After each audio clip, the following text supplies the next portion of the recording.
hour. Hello, everyone, and welcome. My name is Susan Gould, and I'm the lead faculty for the BA and MS in Finance degree programs here at University of Arizona Global Campus. I'm the host of this session. The session is an evolving roadmap of academic innovation at UAGC.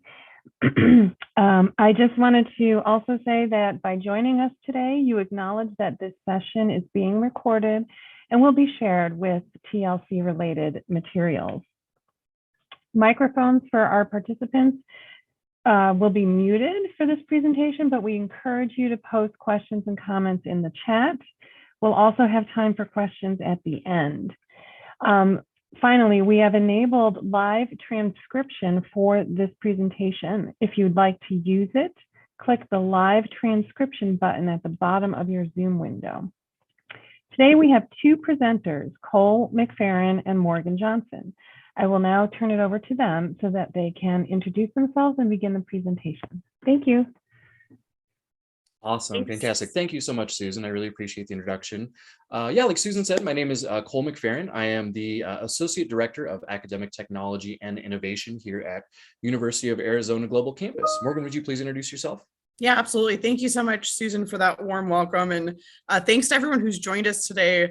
Really excited to talk about our evolving roadmap for academic innovation at the university. I'm Morgan Johnson, Vice President of Academic Innovation and Operations, and really kind of stepped into this role last January. So I think the presentation today that Cole and I are about to give kind of talks about where we've been and where we're going as it relates to innovation. So Cole, I'll hand it back over to you. Awesome. Thank you, Morgan. And I see that we've already got a nice smattering of ideas in the chat from the audience question. How do you define innovation within higher education? It's easier said than done, but in some ways it seems simple at its core. It's kind of just about finding the problems and solving them, which at face value sounds very simple, but it can be very, very complicated. But we have some really great suggestions in the chat, challenging the status quo, finding new solutions, even if it hasn't been done before. Absolutely. Resolve the barriers that Mingjin noted. That's a big one for us, finding those barriers and hurdling over them. And then kind of talking about the student perspective also, really focusing in on that. We'll talk a little bit about how we really try to keep students front and center of innovation at UAGC. But this was a quote that we found early on in our environmental scan that we've kind of harkened back to that, still feels very true. It's the art of solving problems to ensure that students succeed. So before we really dive into, some of the innovation agenda that we have today, I want to talk about a few, we're going to cover a few main areas. I want to just give a lay of the land real quickly. First, we're going to give a little bit of insight into the creation of our innovation branch, and then some of what guides our work. We'll then talk about one of the specific initiatives that we have helped to launch called UAGC Academy. That's really exciting. We'll talk about how that's aimed to help student preparedness here. And then we'll wrap things up by highlighting a few more areas that our academic technology and innovation area is working on, and share out some of the work that our faculty have done in this realm as well. But before we really dive into what that looks like today, I want to take just a little bit of a step back to rewind just a little bit and briefly talk about how we've gotten here. So I personally transitioned over to this role within our Center for Excellence in Teaching and Learning about 7 years ago to specifically help our faculty transition from eCollege to Canvas. I know some of you in this room were around and remember that. It was a long time ago. I had a lot more hair at that point.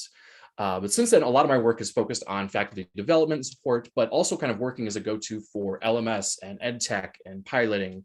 So in the years following our transition, interestingly, we had kind of this work group that we enduringly called Canvas Phase 2, 3, and then 4 each year and so on. And we really started to survey our faculty each year on their classroom experience and then really make an effort to improve it every year.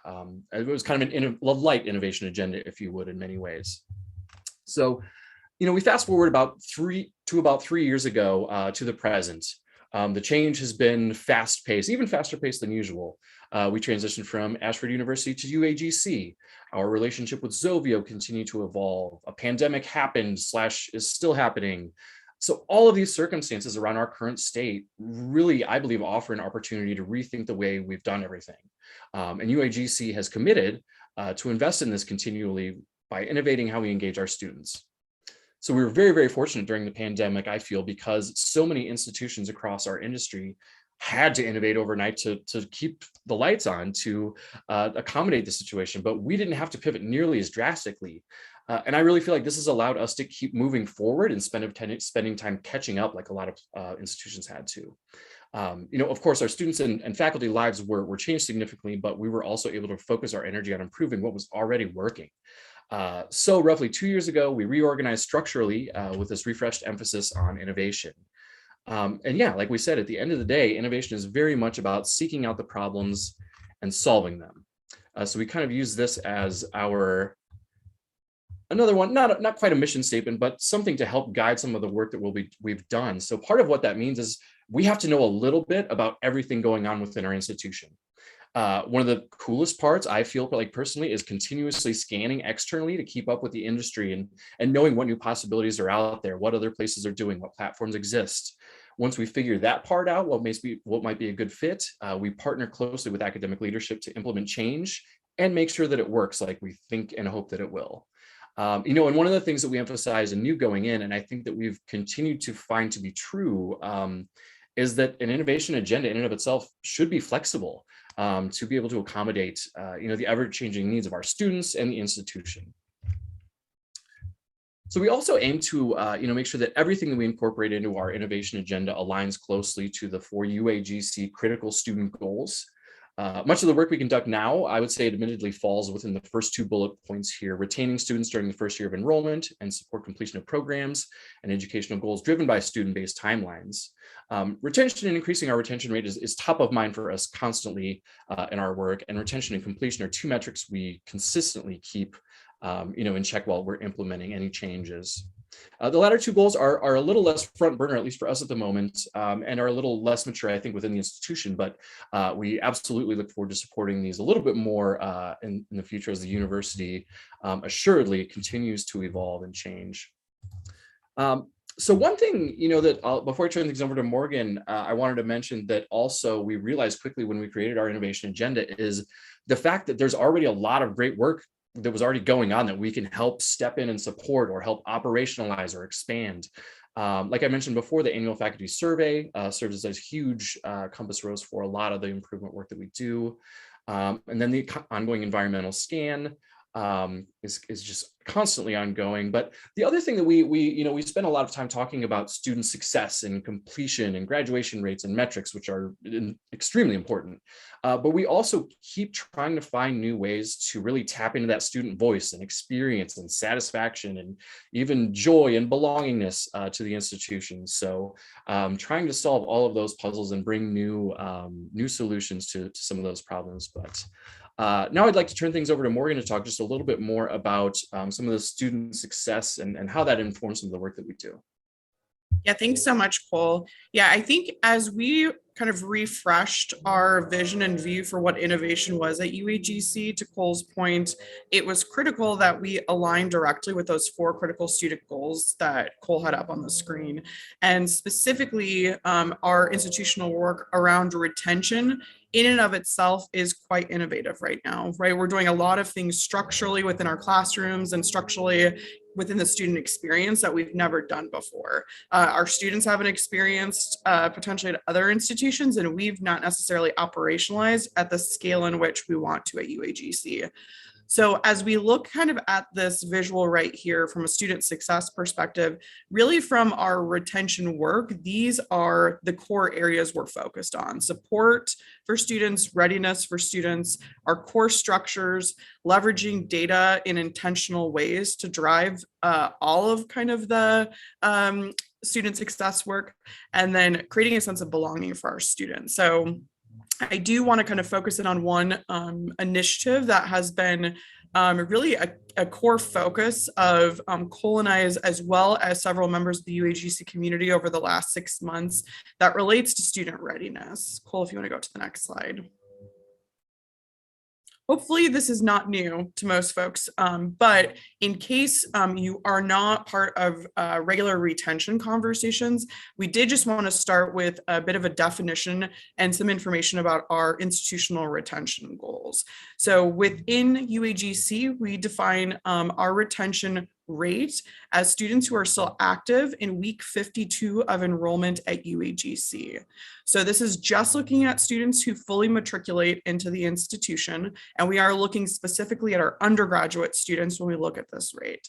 And I think it's helpful the way that really our Office of Institutional Effectiveness pulls out this definition to share that active means they may be in class or on an approved break, but essentially the student is active in some shape or form within the institution. And for those that do not work with our students early on in their undergraduate programs, matriculation for us happens during week 3 at the institution, which means that they've met basic academic requirements to matriculate fully into UAGC. Cole, if you want to go to the next slide. Thank you. So we do have an institutional goal to achieve a 50% cohort retention rate by 2025. So all of our retention work is leading us and guiding us towards meeting that particular goal. In order to do that, based on our current retention rates, we must retain an additional 3,273 students by 2025. Cole, do you want to go to the next slide? So in conversations, as we were working kind of with cross institutional stakeholders to understand, where are there potential challenges for students right now as it relates to readiness? What are some of the areas that we really need to focus in on? We started to disaggregate our data on students that are coming into UAGC to better understand where those performance gaps are. And for students who are transferring in a low amount of credit hours, they truly struggle the most with persisting and retaining with the institution. So this is just a snapshot for you in terms of kind of high level buckets, but that 1 to 15 credit hour area is currently our lowest performing area, even more so than our 0 transfer credit students.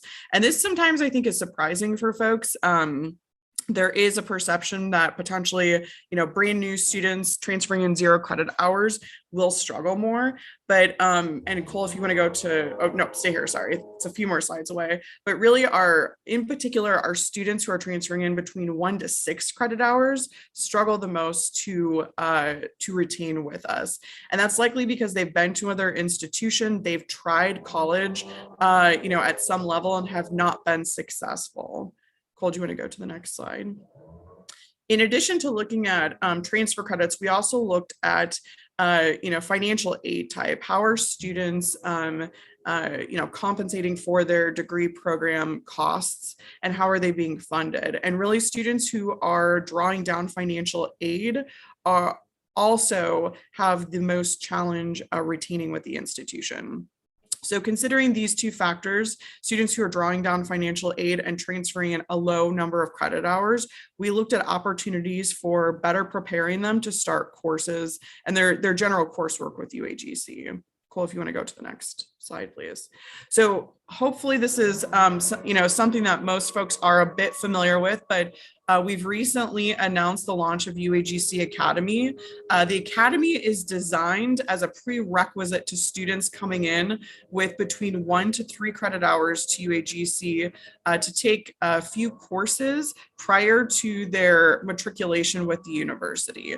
We are partnering with Straighterline, who is a non-traditional third-party partner to provide those courses to our students and work collaboratively and in partnership with them on the support of students throughout that process. And we are excited, if you want to go to the next slide, Cole, that we were able to launch this pilot last week. So students starting with our 10/25 start date at the time of application at UAGC are introduced to the Academy experience. And we don't have any students that have started the Academy yet, but in talking with our enrollment teams as well as our registrar teams, we will have our first group of students officially transferred over to the Academy later this week. So very exciting. Once students complete 2 courses at the Academy, they will then matriculate over to UAGC into their first course and will be eligible for a 15% tuition grant that can be applied to their first 8 courses at UAGC. I think one of the main benefits, not from a readiness perspective, is not just these students' ability to really operate in a self-paced environment as they're getting used to, online education and back into their degree program, but it's also at a reduced expense. So students at a low cost option of it's $130 per month for them to take academy courses, can essentially go through this experience, test it out, make sure it's right for them before committing to their full degree program at the university. Well, do you want to go to the next slide? Thanks. So this really breaks down those transfer credits in a more granular way. So as you can see, those 1 to 3 credit hour students that are part of this pilot, from all the way from matriculation all the way through their first year, struggle to persist and retain WITS. So our goal with this pilot to measure performance of students coming back into the institution to see if we can get that persistence and ultimate retention rate up to where we expect students that are more at that 13 plus credit hour transfer to perform. So it's absolutely a pilot. This is kind of one of our first pilots really at this scale to understand if really a readiness or support program like this for students prior to starting with us is the right path to go. And we don't know if it is or not yet, but we're really excited to monitor the data and understand what kind of impact it has on students over the next several months. Cole, if you want to go to the next slide.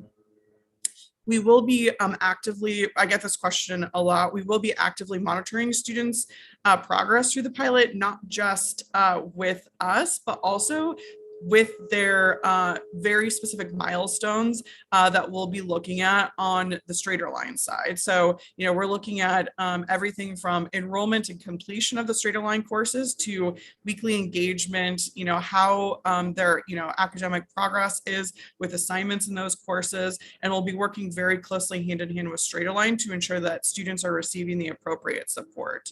Then once students come back to UAGC, as I mentioned earlier, we'll be looking and monitoring the same measures that we continuously review for all of our incoming students. Cole, do you want to go to the next slide? So we're not going to watch a video, but for those interested in more information, we can definitely share out the link to this in the chat. Again, this is one of many initiatives on the innovation agenda that we're working on, but we did just kind of want to show the current life cycle that we're going through in terms of, looking at student-specific data, understanding where gaps and challenges are, working with cross-functional university teams to identify what a solution might look like, and then piloting before we look to fully scale potential innovation solutions. Cole, and I will hand it over to you for the next set of slides. Awesome. Thank you, Morgan. Super excited that the Academy launched just this week. It seems, it seems like just yesterday we were just starting, but it's come quickly. I'm really excited to see what kind of an impact that can have on our incoming students. So I want to just mention super duper high level, some of the other areas that academic innovation is kind of touching and helping to support it at this point in time. Front and center for me and my team, I do have an individual now, Stephanie Tweedy, who is working underneath me and helping to assist move along all of these projects and initiatives and help keep my life in order, bless her. So live learning has been front and center for a lot of us. And frankly, even before, right around the time our role was actually being created, we were already seeing some success just from faculty taking it upon themselves and looking at synchronous learning options for our students. Not only our students, we have a nice pulse on the fact that our students want a chance to engage face-to-face with their faculty. They want to engage face-to-face with other students. For years and years, we've really touted ourselves on being very, very flexible and you can do your work anytime.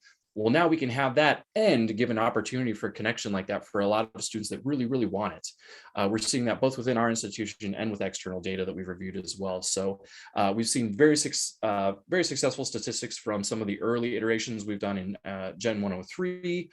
English 225 is already up and running, and through some of the University Fellows Program grants that we've seen as well. So we are working to expand synchronous learning opportunities to all general education courses as they are revised. which is really, really exciting, being able to collaborate with those faculty and get students in there face-to-face. It's a really, really cool experience for those of you who haven't been able to see it yet. So very much looking forward to operationalizing that. But and a lot of our work too is helping connect the dots. We have to work with Brian Aylward's team in operations and creating the contracts, and work with the faculty to recruit the faculty to help facilitate the sessions. And so we try our best to connect all of those dots and keep all of that in working order and moving forward and getting smoother and learning lessons as we go along.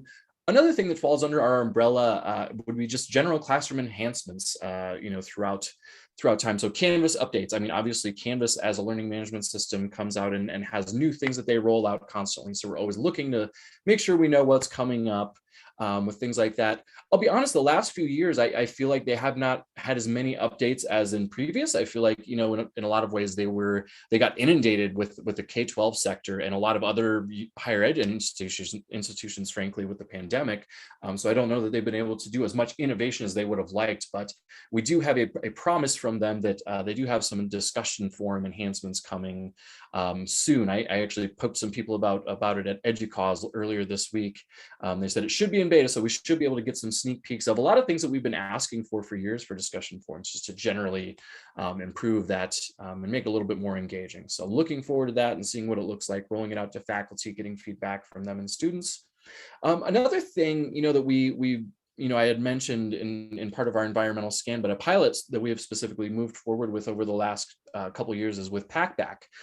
For those who are not familiar with PackBack, we're utilizing I would say it's more than a discussion forum enhancement. It's almost a discussion forum rethink, reimagine, revamp. It takes a Socratic method and really gives a very cool opportunity for students to ask the questions and engage with each other. And it offers some really cool tools for faculty on the faculty side as well to help facilitate those. And we've seen some really cool success with it. We're looking, at it in a couple of courses, and also looking at it, in some ways as kind of a guinea pig pilot. Like, okay, how are we going to do this when we have a new tool that we're implementing? What is a process that we can use to make sure that things are going smoothly and we're measuring success accurately and keeping all the stakeholders informed, et cetera. So that's been a really cool project to be a part of, but also keeping an eye out at what else is there out there, on the environment, in the industry. And I feel like we have a really nice grasp, although it shifts it shifts constantly, but I feel like we have a nice grasp on what's out there right now. Something we're really excited about that, a lot of faculty are very, very involved with, but has come as a part of, our continued evolution, is our partnership with LearningMate in our instructional design and curriculum services. So we have 15 classes right now that we're working with LearningMate to have their support in instructional design. So we're really excited to see some new things in our classroom, some new ideas. They already have a couple new ideas they're going to be implementing, and just working with them in general and seeing how they can improve the classroom experience. Another branch, another cool, which is another like kind of stars aligning moment. We recently, with some of the other transitions, are working more closely with our library and writing center than we ever have, which is fantastic. We're able to even collaborate more closely with those fantastic individuals. So in part of our environmental scan, we kind of realized, over the years and in working with academic leadership, that a real gap we have right now. We have tutoring services all around the place. We have tutoring that's, subject matter specific. We have paper review through the Writing Center. We have all these different support mechanisms, but one gap we found was in doctoral writing tutoring support. So we're going to be working with an external vendor, tutor.com, to be coming in and working with them, seeing what kind of services they can offer for our doctoral writing support. Hopefully like Q1, we should be able to see them implemented. We're looking forward to getting that in place. And then I want to talk, maybe Morgan, actually, I can toss this over to you to tell us just a little bit about open access, open educational resources. I know it's still kind of early on, but in addition to, that transition with the library and Constellations, it's a very, very timely, kind of initiative. Would you shed a little more light on that, please? Yeah, absolutely. I think to Cole's point, some of our recent transitions as a university, we've had an opportunity to kind of relook and rethink at, what are our priority areas and focuses as it relates to academic student support. So in addition to some of the, I think, scanning we've done of our tutoring services, we're also looking at our learning resources and, both from a cost to students and, accessibility. Are we providing the best resources to students, as well as, what are other areas we might tap into that historically as an institution we have not had as much of a focus on. So in particular, the library has been extremely engaged with us to conduct an audit of all of our active courses to understand how are we currently using open access and open educational resources. And just about 40% of our courses, either as required or recommended right now, are leveraging open access resources through the library. So we're going to be engaging with them to work to increase that percentage over the next several months as we work on course developments, and then also putting together a strategy as it relates to OER for the institution. This is definitely a new and emerging area. As Cole noted, with our Learning Made partnership, we are piloting one course with fully OER resources during our pilot phase to learn kind of how do things go and what challenges might we run into. So kind of excited next time we're in front of all of you to bring back more information about that last bullet in particular. Awesome. Thank you, Morgan. So now I'm going to open up a big old can of worms and I'm going to ask the question. If you had a magic wand, since it's Halloween, hopefully you're still in kind of an imaginative mood. If you had a magic wand, what would you do to reimagine the UAGC classroom experience?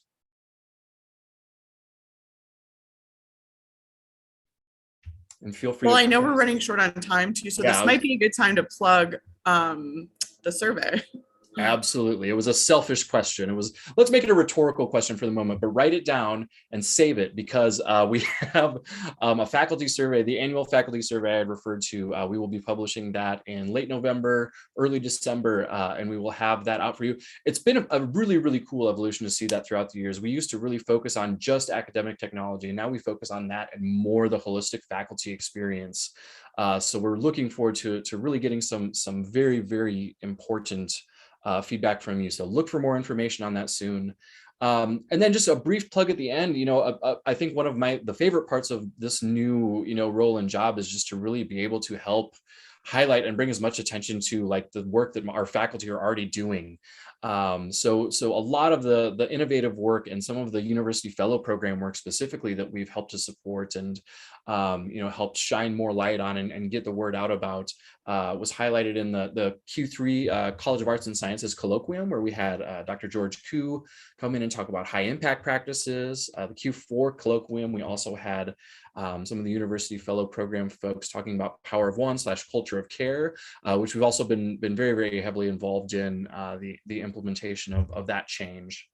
Some of the roundtable sessions, this was a really nice opportunity for some of our faculty to get together and just share out some of the results of their research, talk through it with other faculty, take questions and engage in dialogue.